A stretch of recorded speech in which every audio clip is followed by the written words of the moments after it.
Ini yang dinantikan oleh orang-orang ini, yang tidak pernah dipikir oleh dunia.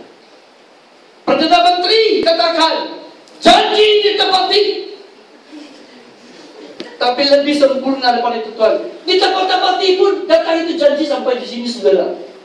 Lalu yang jatuhnya kleng. Lalu kita bilang, wah haleluya, haleluya. Raba punya raba. Ternyata di sini bilion-bilion, kalau datang hanya dapat 10 sen saudara. Saya tidak sindir kerajaan. Tanya ada orang, begitu jadinya. Saya kasih contoh. Mengapa program pendidikan dalam negara ini setiap pengganti dia punya apa namanya?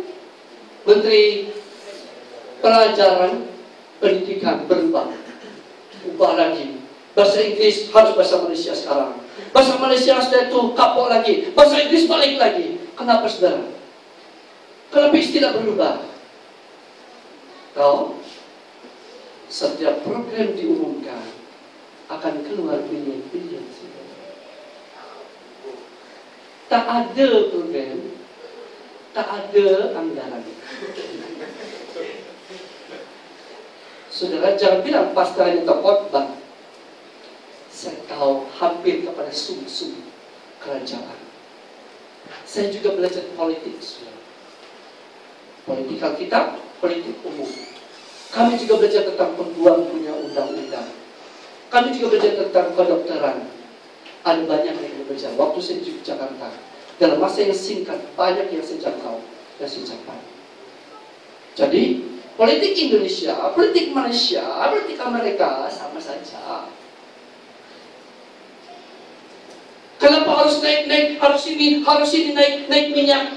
Saudara, ini bukan masalah banyaknya rakyat. Banyaknya rakyat punya kekuatan sebenarnya. Kalaupun gula kita 1 KT, kalau belum lahir dengan KT itu dulu. Siapa sudah lahir waktu kami menggunakan KT? Tahu 1 KT? Nah kan, makanya harus dirapotasi bagi kamu. KT saja kau tidak tahu.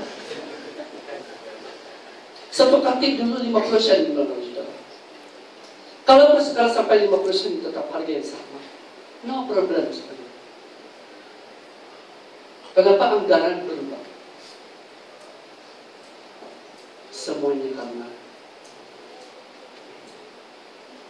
kita tinggalkan ini. Lalu kita balik ke sini. Gereja dijanjikan Tuhan berbilion-bilion. Berkat yang disalurkan kepada orang lain. Apa saja? Siapa?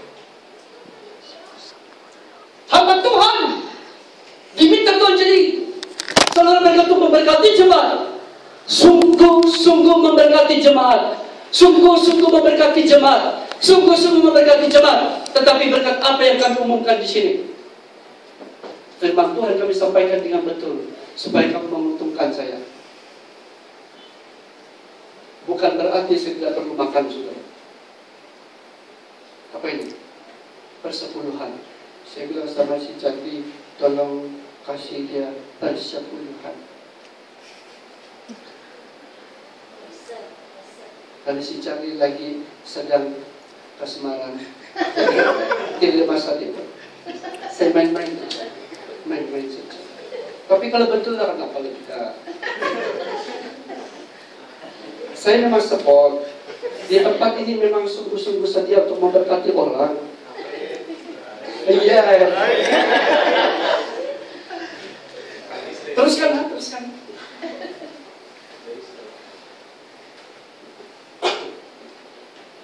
Saudara mereka kasih. Kita tolong perhatikan baik-baik kebenaran. Hamba Tuhan bukan tidak perlu kehidupan. Justru saya harus melakukan yang benar kepada Anda. Anda juga melakukan hal yang benar.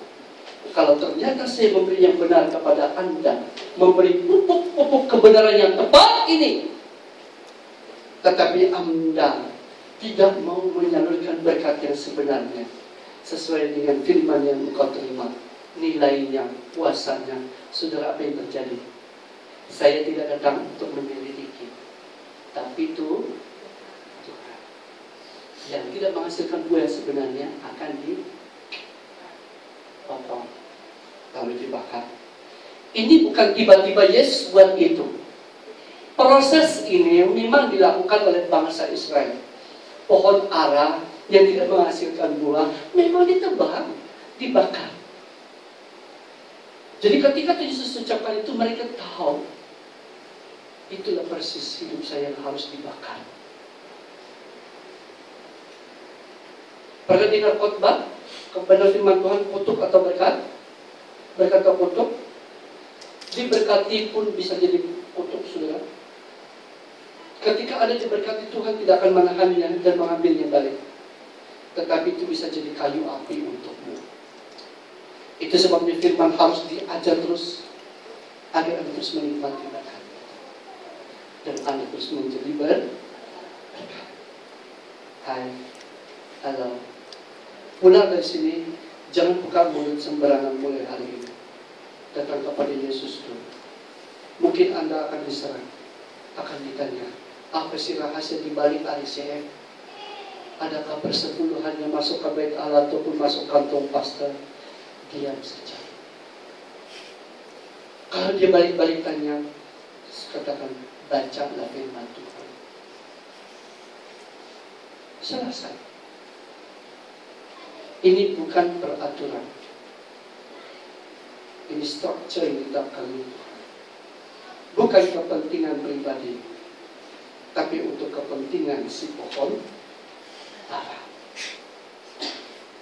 Amin.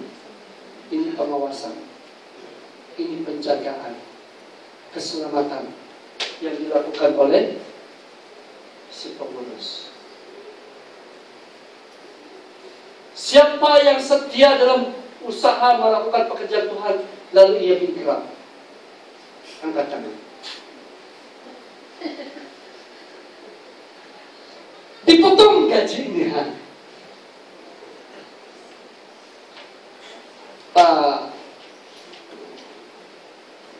Pak Luni dikasih Tuhan pekerjaan. Waktu Pak Luni kasih pastor sebidang tanah, contoh. Wah, terus bos itu bilang, Luni tiba-tiba ini, saya pikir naik pangkat bilang, Luni hari ini kau turun pangkat satu tangga, gaji kau saya potong. Dia beri lagi persembahan kepada Tuhan. Luni, saya potong lagi gaji kau. Begitu ataupun naik? Oh naik. Naik taraf yang mana satu lagi? Jadi bapak saudara.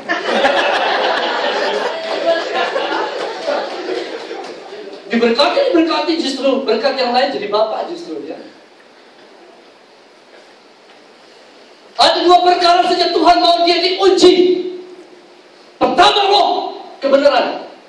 Kedua dalam hal memberi. Kedua-duanya berbicara tentang buah hidup ini yang tidak dapat dikerjakan oleh bangsa Israel. Sebab itu Yesus datang harus merawat mereka, memberi firman, memberi kebenaran. Setahun lagi, sekali lagi kuberi chance kepada mereka, kata Tuhan.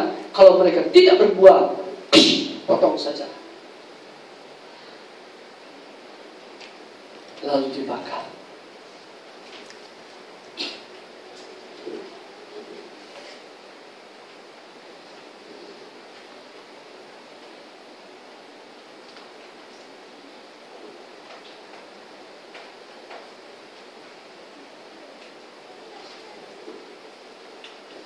Saya ingin bicarakan ini. Usaha pengurus untuk memberi mencangkul itu saudara, membersihkan. Tuhan Yesus bekerja dalam hidup kita tidak pernah berhenti melalui pekerjaan Roh Kudus. Pedang roh apa? Firman. Pupuk baja itu juga firman. Ini berbicara tentang pekerjaan Roh Kudus, menggunakan firman untuk kikis kita, bersih, supaya kita menghasilkan buah. Saya ingin tanya, apakah yang menjadi penghalang kita sehingga kita tidak menghasilkan buah yang sebenarnya selama ini? dosa. Yang bukan dosa, bini. Tapi bini-bini semua sini yang suami-suami bagus. Contoh bini saya.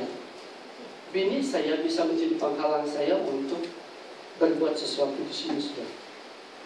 Dan di sini. Betul? Saya juga boleh menjadi penghalang bagi dia.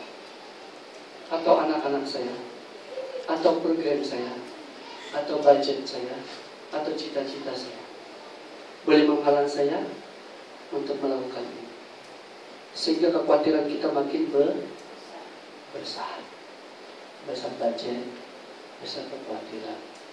Tiada budget, banyak sukacita. Besar budget, besar hutang. Kita harus bijaksana dan bijak sini.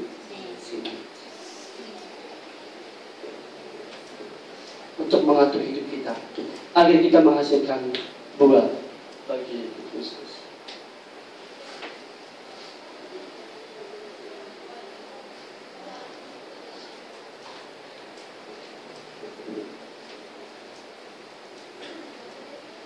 Saya ingin tanya,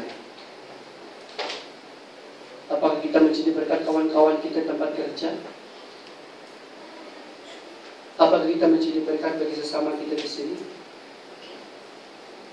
Tolong yang berpacaran, yang berkapal, jangan dulu menggunakan bahasa terlalu tinggi untuk perempuanmu atau laki-lakimu. Walaupun kau sangat cinta dan Anda bukan pakar cinta, jangan dulu cakap, I love you, I rindu you saja dalam mataku. Tolonglah berhenti. Banyak gunakan firman, berbicara kepada kapalmu, sebab firman itu saja yang boleh membentuk hari esok. Kalau kau tidak ada idea, itu berarti kau pohon ara yang belum, kau pohon ara yang ego. Ambil semua, baca-baca di sini, kau tahan di perut. Lalu kita bangun, kita punya ambisi pribadi, kekuatan kita sendiri. Kita coba membangun cinta di hati pacarmu, kapalmu, supaya dia betul-betul percaya bahwa kau cinta dia. Sorry, kau tidak tahu apa itu hari esok. Tapi bila kau memberi firman kepada dia, apapun hari esok, firman, berita bagi kakiku, terang bagi jalanku. Lalu Yesus berkata, Yesuslah jawaban bagi dunia, tak satu pun yang dapat melebihi dia. Hari esok tiada ku takut, lagi. Namun tetap langkahku maju, ku yakin Tuhan jadikan semua indah pada waktunya.